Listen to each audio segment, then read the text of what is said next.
দেখুন, এই যে ইলেকশন কমিশন তারা পক্ষপাত দুষ্ট, তারা সরকার যেরকম নিরপেক্ষ তারা সেরকম নিরপেক্ষ আচরণ করছে না, যার ফলে আজকে এই জটিলতা সৃষ্টি হয়েছে। সাধারণ মানুষ তারা দুর্ভোগের শিকার হচ্ছে। আমরা সেই জায়গা থেকে সমাজ এনসিপির নেতৃত্বে আজকে ইসি সংস্কারের দাবিতে আমরা এখানে দাঁড়িয়েছি। ধন্যবাদ। মাহিম ভাই, ইশরাককে মেয়র ঘোষণার পরে কি আপনাদেরকে মনে হয়েছে যে নির্বাচন কমিশন পক্ষপাতদুষ্ট? মেয়র ঘোষণার না, আমরা দীর্ঘদিন হলো এই আলোচনা দিয়ে আসছি। ইলেকশন কমিশন তার দায়িত্ব যথাযথভাবে পালন করত, তাহলে এই পরিস্থিতি হতো না। সেজন্য আমাদের কেন আস্থাহীন? কেন আপনারা কেন আস্থাহীন? কারণ ইশরাক তিনি তার জায়গা থেকে আবেদন করেছেন, কিন্তু রাষ্ট্রপক্ষের হয়ে আমাদের এই ইসি তারা কিন্তু কোনো আপিল করেনি, এবং যার ফলে আজকে এই জটিলতা সৃষ্টি হয়েছে। এবং ইলেকশন কমিশনের কাছে বারবার আমরা দাবি করছিলাম সেই শুরু থেকে যেন স্থানীয় সরকার নির্বাচন দেওয়া হয়, কারণ এই কারণে কিন্তু স্থানীয় পর্যায়ের লোকজন তারা ভোগান্তির শিকার হচ্ছে। আপনাদের দাবিগুলো কি কি একটু বলেন। আমরা আমাদের ব্যানারের সাথে লেখা আছে আমাদের দাবিগুলো কি কি। ইসি সংস্কার এবং আমাদের স্থানীয় সরকার দ্রুত নির্বাচন যেন দেওয়া হয়, এই দুটি দাবি প্রধান। ধন্যবাদ। আজকে প্রধান নির্বাচন কমিশনার সহ 5 জন নির্বাচন কমিশনারকে পদত্যাগ করতে বলা হয়েছে। আপনাদের এই সমাবেশ থেকে দাবি উঠেছে এই নির্বাচন কমিশনার তো আপনাদের এই সরকার গঠন হওয়ার পরেই দেয়া, তাহলে তাদের পদত্যাগের দাবি কেন উঠছে? তাদের আচরণ মোটেই নিরপেক্ষ নয়। তাদের যে নিরপেক্ষ স্বাধীন ভূমিকা দেখার কথা ছিল, তার বদলে তারা বিভিন্ন সময়ে তাদের আচরণের মাধ্যমে বুঝিয়ে দিয়েছে তারা একটি রাজনৈতিক দলের প্রতি তারা অনেক বেশি অনুগত এবং সফট কর্নার।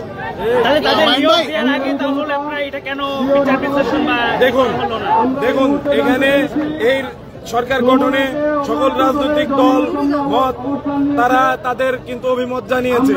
এখানে একজন বা দুইজনের কথাই কিন্তু এই সরকার গঠিত হয়নি। এখানে নিরপেক্ষ সরকার গঠিত হয়েছে বটে, কিন্তু নিরপেক্ষ সরকারের বিভিন্ন রাজনৈতিক দলের মতামত নিয়ে কিন্তু এই সরকার গঠিত হয়েছে। তো একটা অংশ যদি কোনো রাজনৈতিক দলের কথা শুনে, এটা আমাদের কাছে মোটেই আশ্চর্যের নয়। তবে এই সরকার যেরকম নিরপেক্ষভাবে কাজ করে যাচ্ছে, আমরা ভেবেছিলাম ইলেকশন কমিশন তারা একটি সাংবিধানিক প্রতিষ্ঠান হিসেবে তারা নিরপেক্ষভাবে কাজ করে যাবে, কিন্তু দুঃখিত আমরা তাদের কাছ থেকে। আপনারা বলছেন যে আপনাদের আন্দোলন চলবে, আপনি কি নির্বাচন কমিশনকে কোনো আলটিমেটাম দেবেন কিনা? দেখুন, এটি সমাবেশ থেকে নির্ধারিত হবে।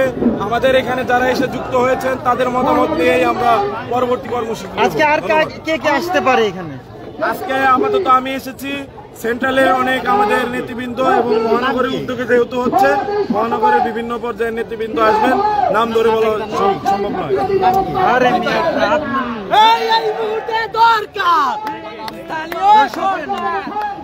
নির্বাচন কমিশনের যে ব্যারিকেড ছিল সেই ব্যারিকেড ভেঙে তারা এনসিপির নেতাকর্মীরা কিন্তু সামনে চলে গেছে। আমরা বেলা 11টা থেকে এনসিপির নেতাকর্মীদেরকে এই ব্যারিকেডের সামনেই অবস্থান নিতে দেখেছিলাম, এবং তারা সামনের যে জায়গাটি রয়েছে অর্থাৎ নির্বাচন কমিশন ভবনের সামনের যে সড়কটি রয়েছে সেই সড়কে এসে অবস্থান নিয়েছিল, এবং ব্যারিকেড দিয়ে তাদের পেছনে তারা যেখানে বক্তব্য রাখছিল তার পেছনে এরকম ব্যারিকেড ছিল। কিন্তু কিছুক্ষণ আগে 1:30টার কিছু সময় পরে তারা হুট করে এই ব্যারিকেড ভেঙে সামনের দিকে চলে যায়, এবং যে সময় আসলে পুলিশ অপ্রস্তুত অবস্থায় ছিল। অপ্রস্তুত অবস্থায় তীব্র গরমে যখন পাশে বসেছিল পুলিশ, ঠিক সেই সময় তারা হুট করে সুযোগ বুঝে ঠিক নির্বাচন কমিশনের কার্যালয়ের প্রধান ফটকে এসে জড়ো হন, সেখানে তারা অবস্থান নেন। এখন আমরা দেখতে পাচ্ছি আমাদের দাবি স্পষ্ট, আমাদের কথা স্পষ্ট, কোন ছলচাতুরি, কোন চুদুর বুদুর দিয়ে বাংলাদেশ আর চলবে না। সংগ্রামী বন্ধুগণ, এই জুলাই অভ্যুত্থান পরবর্তীকালে এই অন্তর্বর্তীকালীন সরকার গঠন হওয়ার পরে স্থানীয় সরকারগুলো তারা বাতিল ঘোষণা করে। এর ফলে বাংলাদেশের নাগরিক সেবা ব্যাহত হচ্ছে। আমরা চাই এই অন্তর্বর্তীকালীন সরকার তারা স্থানীয় নির্বাচন করার মধ্য দিয়ে এদেশের মানুষের যে নাগরিক সেবা পাওয়ার অধিকার, সেই নাগরিক সেবা পাওয়ার অধিকারকে তারা নিশ্চিত করবে। অতএব অনতিবিলম্বে স্থানীয় সরকার নির্বাচন দিতে হবে। আজকে আমরা দেখছি যে 3টা অবৈধ নির্বাচন ছিল, সেই নির্বাচন তো আদালত দ্বারা বাতিল ঘোষণা করা হয়েছে, কিন্তু কিছু লোক তাদের ক্ষমতা অপব্যবহার করতে যাচ্ছে। তা জুলাই অভ্যুত্থানকারী যোদ্ধারা তা কখনো মেনে নেবে না। এই মুহূর্তে দরকার এই নির্বাচন কমিশন পুনর্গঠন এবং স্থায়ী সরকার নির্বাচন। এই আমাদের এই দাবি রক্ষায় আমরা রাজপথে আছি এবং আমাদের দাবি আদায় না পর্যন্ত আমাদের লড়াই চলবে। সবাইকে বিপ্লবী সালাম।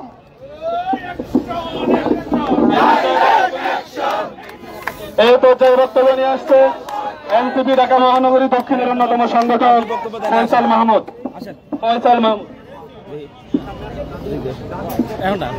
এই মুহূর্তে দরকার স্থানীয় সরকার, এই মুহূর্তে দরকার, এই মুহূর্তে দরকার, এই মুহূর্তে দরকার দালালি কমিশন মানি না, মানব না। কলকাতা কমিশন, প্রহসনের কমিশন, কলকাতা কমিশন, প্রহসনের কমিশন, কলকাতা প্রশাসন, কলকাতা কমিশন। এই মুহূর্তে দরকার স্থানীয় সরকার নির্বাচন দিতে হবে। স্থানীয় সরকার নির্বাচন, স্থানীয় সরকার নির্বাচন, স্থানীয় সরকার নির্বাচন, স্থানীয় সরকার নির্বাচন, স্থানীয় সরকার নির্বাচন। বিসমিল্লাহির রহমানির রহিম। আজ আমরা স্থানীয় সরকার নির্বাচনের জন্য আজকে আমাদের রাজপথে নামতে হয়েছে। একটা বিপ্লবের পরে সংস্কারের মাধ্যমে ডাক দিয়ে আমরা যে নতুন স্বপ্ন দেখেছিলাম, সেই স্বপ্ন সেই অন্তর্বর্তীকালীন সরকার ইতির মাধ্যমে তার কপাল রচনা করেছে। ৭৫-এর আগে বাকশালের মাধ্যমে যে ইতি পুনর্গঠন হতে পারেনি, আওয়ামী সরকার এবং হাসিনা সেই ইতি গঠন করেছে। একটা অভ্যুত্থানের পরও কেন এই নীতি এখনো চলমান থাকবে, আমরা সেটা প্রশ্ন রাখতে চাই। আমরা অন্তর্বর্তীকালীন সরকারকে সংস্কারের মাধ্যমে নীতি পুনর্গঠিত করে আমরা স্থানীয় সরকারের নির্বাচন হতে পারছি।